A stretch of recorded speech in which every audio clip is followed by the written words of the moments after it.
I'm glad about having some time to talk about the situation here, and I hope it's something useful for everybody. And we are more than a month with all the school closed and more than three weeks at home. And here in Italy, there's only one issue to talk about, which is coronavirus. The situation is highly dramatic because we have, I think, 100,000 positive people here, and I don't know, but I think 800 people died just today. So it's a very dramatic situation. During this time, I have this really honor to have a lot of Italian therapists in supervision, which are still working online with children. Especially the three people that I want you to know, which is Sara Bradac, that wrote an article that I hope I will share with you in the next days, and Arianna Pizzuto, which is working with children in palliative pediatric health care. And so I'm going to share something we are doing here. First of all, children here are asking for support. So a lot of people that I follow in supervision are experimented with it. And I remember, Karen, you said last week that your personal advice is not to work in deep issues, but sometimes here we had to. For example, there are children, especially in palliative cares, for them, the coronavirus is not the worst menace. So sometimes we had to work also on deep issues. We have two main kinds of families. The supportive ones, and the therapies with those families is very similar to the one we did regularly in the office. And the less supportive family, which needs more family sessions, and they are involved, especially at the beginning of the session. And children that are worried a lot about coronavirus, and this is the main topic in the sessions, and children that are still working on presenting problems or previous issues we worked with. So I will tell you some things we observed, and then if I'm able to share my screen, I will show you some drawing and something we did on therapy here in the group in Italy. One aspect we want to share with you is the needing of collaboration from parents. So for video sessions, we asked some practical things about organizations, in particular about how to use the technological devices. For example, we asked to put the PC at a distance in which we could see the desktop, so we can see also all the activities. And a father in a family has mounted the PC at optimal height to let a colleague see all the work and the children and so on. So thanks to all the parents that helped us to do it.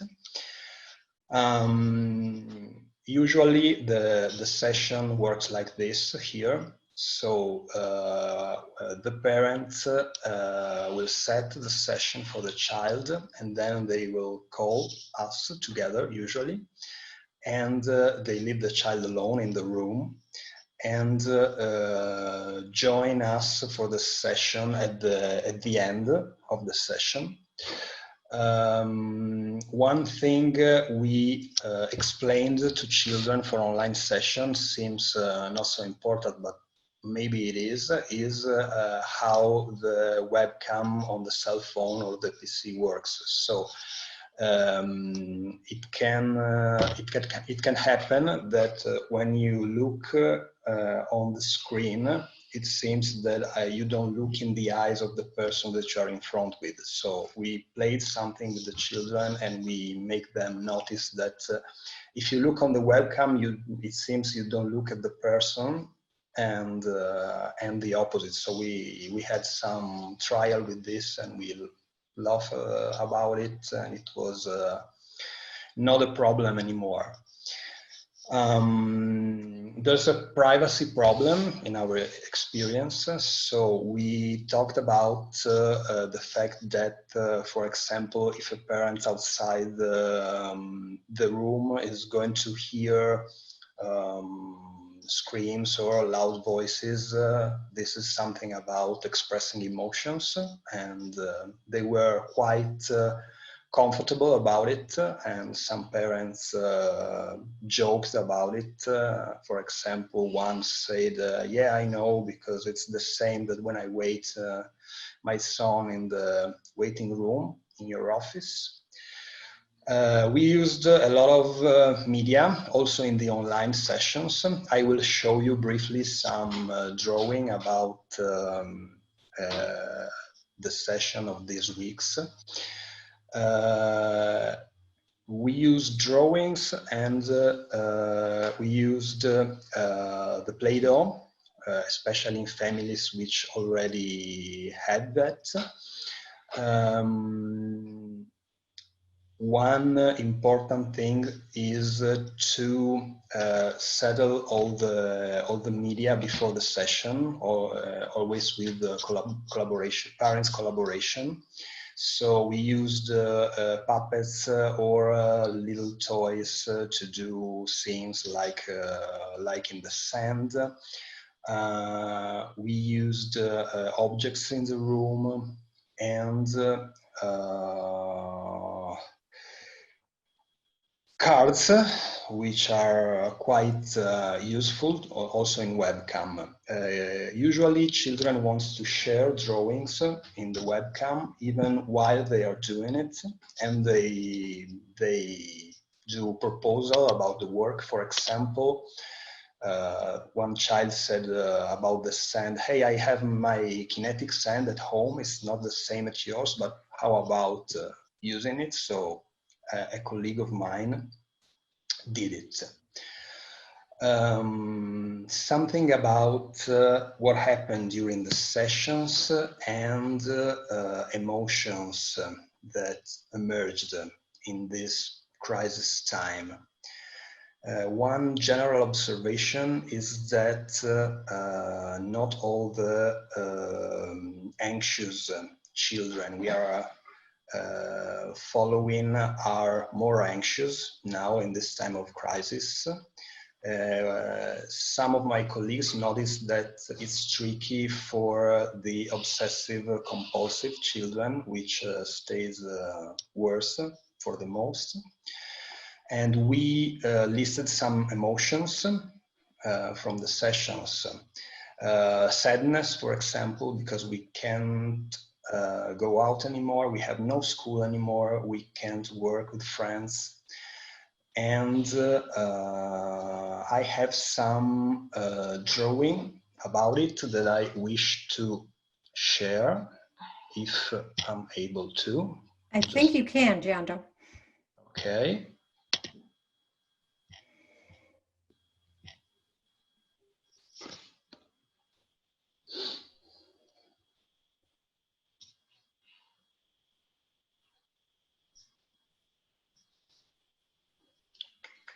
At the bottom, does it say share?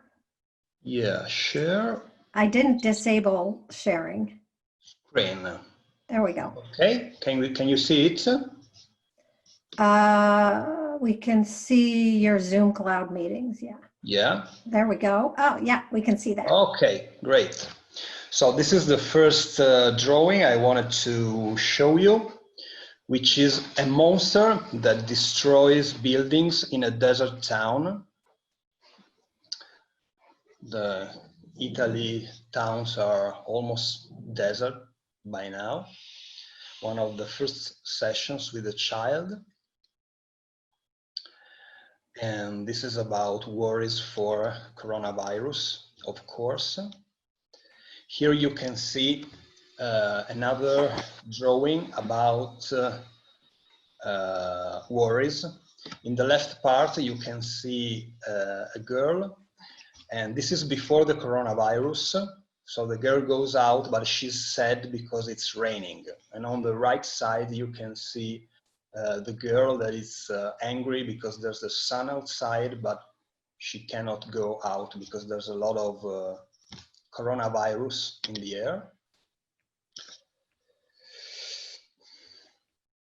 This is something about concerns for privacy and homeschooling. So this represents the anger for Wi-Fi that is not working properly for school lessons, and the little sister that's bothering during the lessons.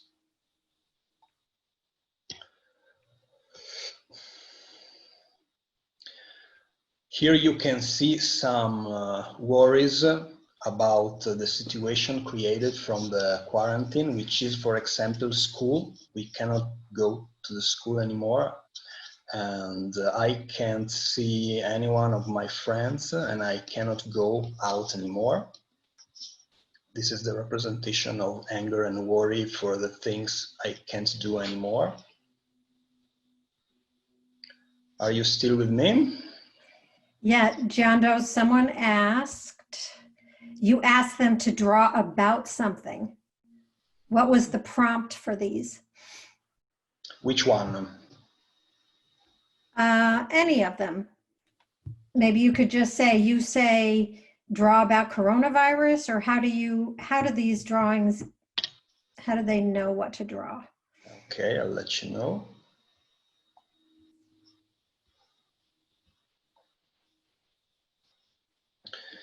Okay, this is the prompt was the time machine, something similar to what Violet did with us at the beginning of this session, this drawing about the monster.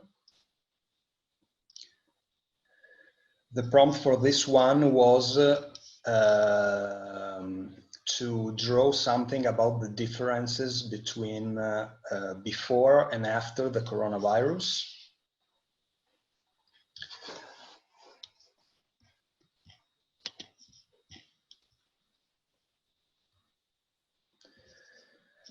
This was about drawing something that worries or bothers you during these times.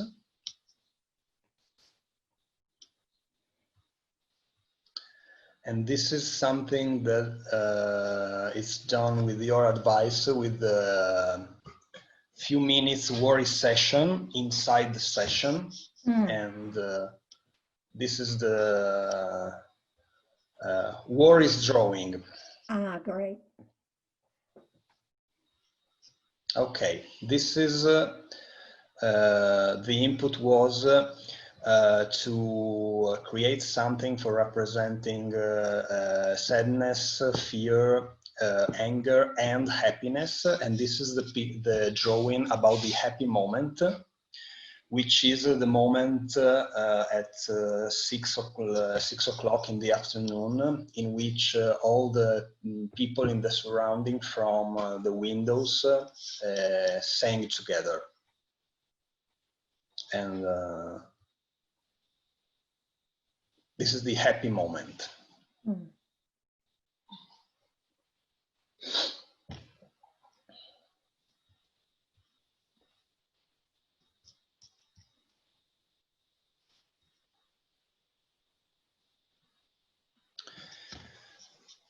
Okay. Just a moment, I will. So Giando, I want to tell you that the comments so far, thank you for sharing. These drawings say so much, and that's really beautiful, the happy moment. Okay, perfect. I will just share with you another thing. Can you still see my screen? Yep. Okay. Well, this is something not about therapy really. It's about my house in these days. So something fresh from Italy. This is from my daughter Elena, which is 5 years old. And this is coronavirus family, mom, dad, and 4 kids.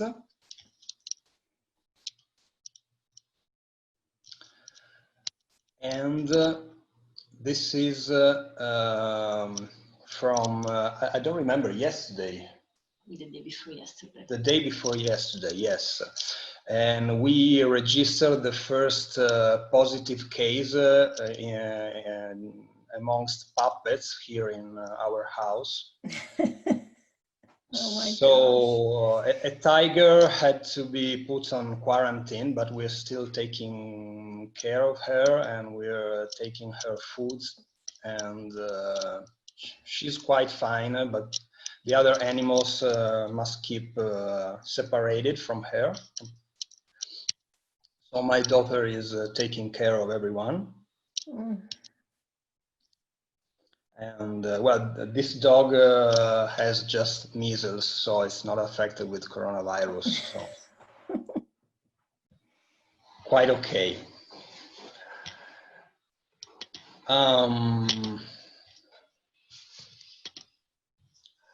Okay, so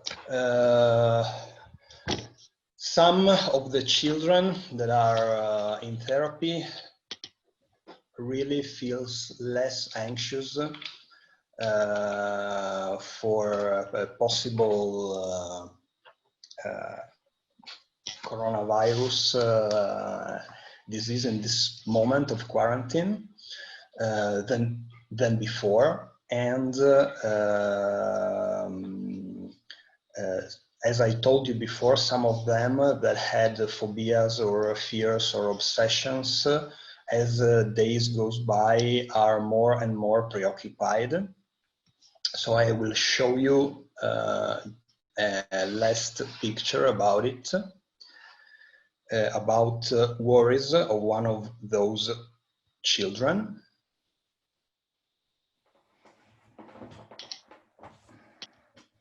Can you still see my screen?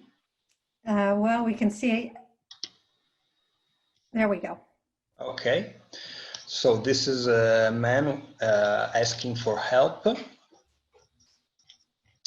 And those are coronavirus and puppets virus entering from the windows. Mm-hmm. They're floating in the air. And